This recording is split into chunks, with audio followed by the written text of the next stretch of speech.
Assalamualaikum warahmatullahi wabarakatuh.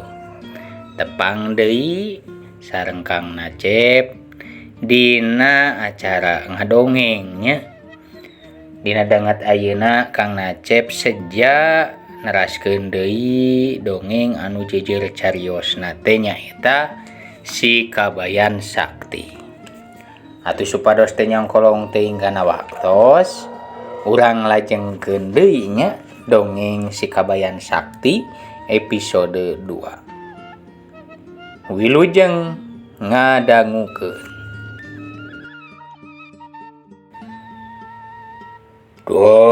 Atuh ari maneh Kabayan, boga hayam kalah dikeremteun batur. Nya tuh kudu dikeremteun Mang Wawan. Pan hayamna ge boga Mang Wawan lain nu kuring. Harita Si Kabayan bari kuram kireum cung ngarecengir ngaheureuyan ka sora nu teu katinggalan. Oh, hanos di Bandungan maneh mah Kabayan. Sok yeuh geura regepkeun kalimah jampe atawa jangjawokana Kabayan.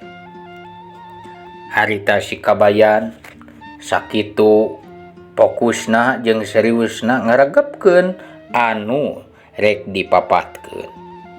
Yeuh kieu Kabayan. Prong prang berdaug rompang, prang ngaprung berdaug rumpung, het kuda jangotan, kelek monyet heheotan, dikenyang-kenyang barudak salawe widak, nyet. Tah kitu Kabayan. Cik kacangkem teu ku hidup. Gampang atuh eta mayang. Kieu. Prong prang berdaug rumpang, prang pring berdaug rumpung, het kuda jangotan, kelek monyet heheotan, dikenyang-kenyang barudak salawe widak, nyet.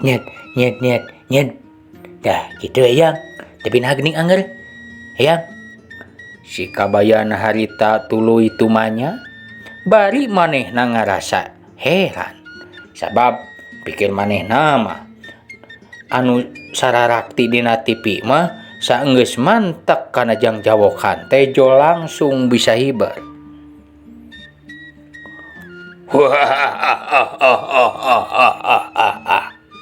Kabayan, ya heueuh atuh Kabayan. Eta kasaktian teh can aya pangaruh ka maneh. Sabab maneh teh dina mantek eta jangjawokan. Adek mentes eta ajian teh. Maneh kudu bari gutak-gitek juga joget Kabayan.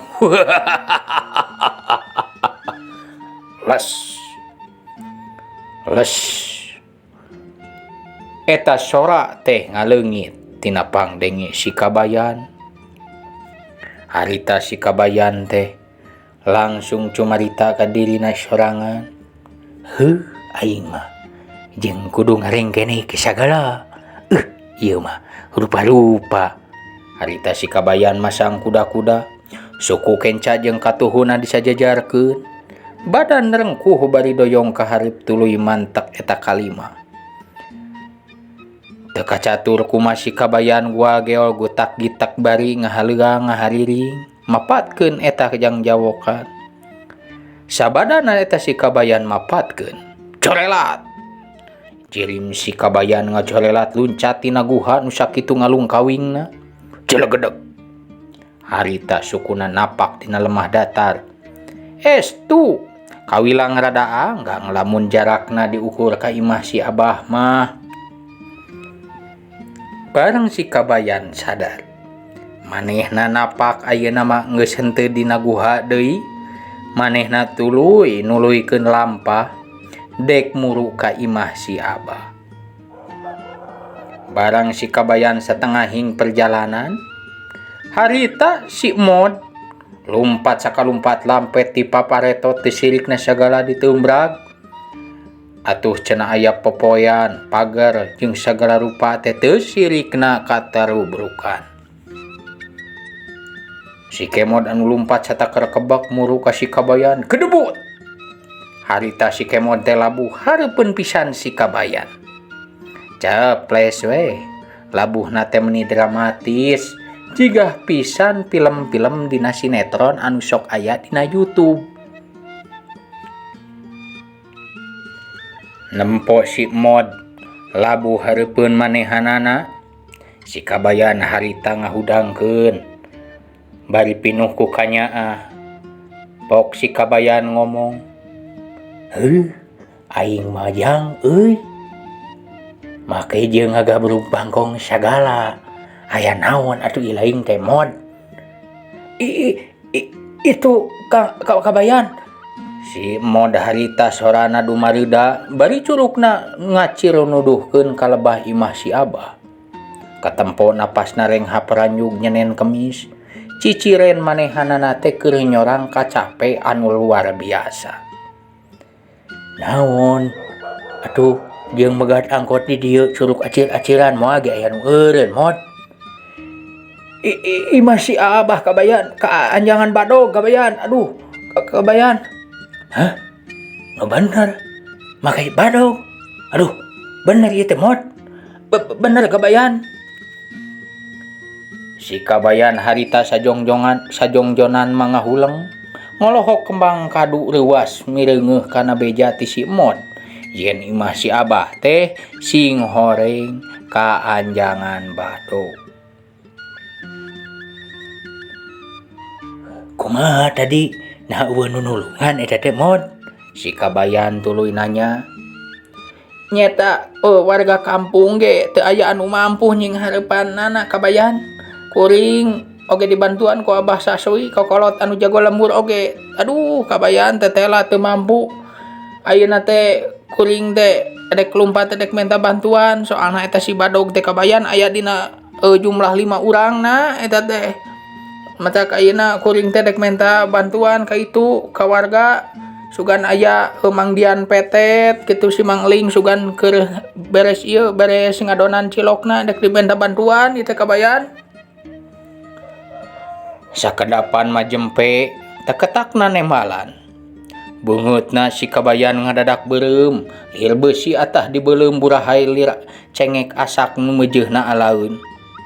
Eta sabab dilantarankeun ku pacampurna kahariwang, ambek jeung aya rempan ku kaayaan, tapi si Kabayan ge diiring ku kanyaah jeung bebelana ka si Abah si ambu katut nyi itu.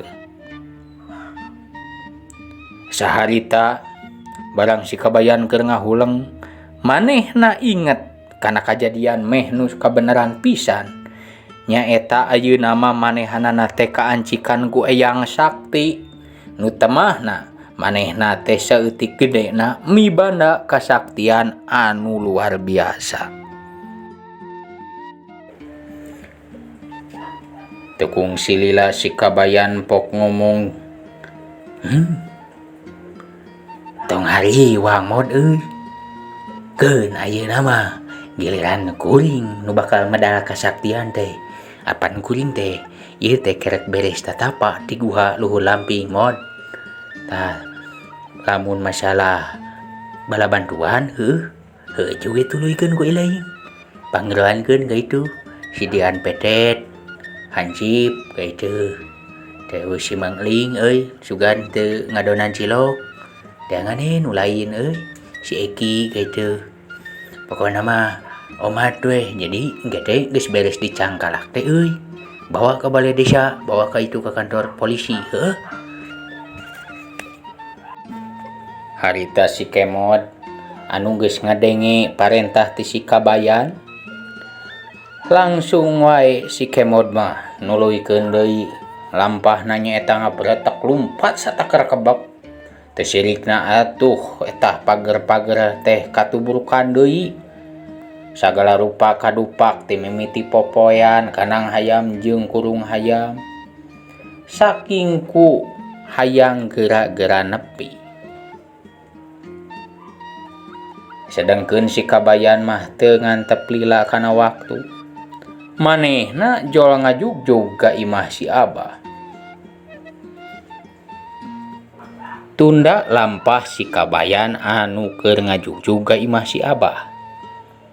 Harita kacaturkeun riweuhna di imah si Abah.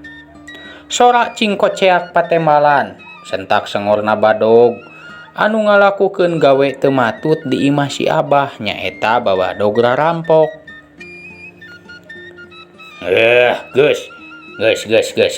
Jempe aki-aki.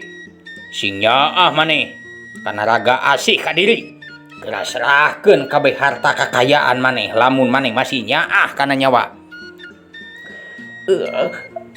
Ampun Aden, sing hawatos ka Abah nu sakieu buktosna naon nu kedah dipasikeun Aden.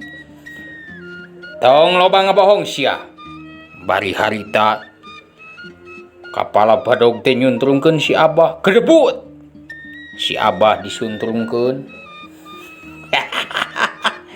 Dah, kitu pikeun manusia nu leuwih nyaah kana dunya mah Kang. Sakalian urang binasa ayeuna mah Kang. Corela gabrug harita Nyi Iteung lumpat di kamar. Muru ka si Abah anu keur ngarumpuyuk balas disuntrungkeun ku Badog. Atuh da pohara. Badog sakitu jangkung gedena teu bina ti rahwana mun dina gambaran pawayangan mah nyuntrungkeun ka si Abah aki-aki anu pecekrek leutik. Abah teu kunaha naon Abah? Tanya Nyi Iteung bari sumegruk ceurik dina pangkuan si Abah. Dah, euy, sakira teu mikeun dunya beranak mah. Jigana ieu aki-aki teh leuwih sukaeun meureun lamun ieu anakna dibawa ieu ku dewek. Bener Kang. Hayu urang bawa we Kang lah. Malalaur urang teu menang duit atuh menang-menang ieu Kang lumayan. Jawab asisten Badogna. Ampun Aden, ulah dihuru biru anak Abahnya dengan hiji-hijina Aden. Bari leungeun acung-acungan dedepongan menta supaya Nyi Iteung anakna ulah dikukumaha. Harita kapala Badog anu nempo si Abah acung-acungan dedepongan melas-melis menta-menta ka manehna supaya Nyi Iteung ulah diganggu tetela. Manehanana mah cuek teu memperhatikeun estu telenges kacida. Harita kapala Badog teh malah jol wae ngomong nitah kasih bedul asisten Badogna. Ya bedul, bawa tah anakna. Tong lila-lila di dieu deuleu. Tadi jelema anu kalalabur teh bisi menta bantuan. Ceuk kapala Badog mere parentah ka anak buahna.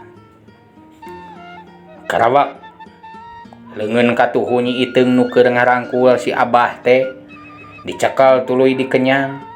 Barang Nyi Iteung nangtung meusan atuh teh diantep lila. Rikat wae Nyi Iteung teh dipanggul tuluy dibawa kaluar.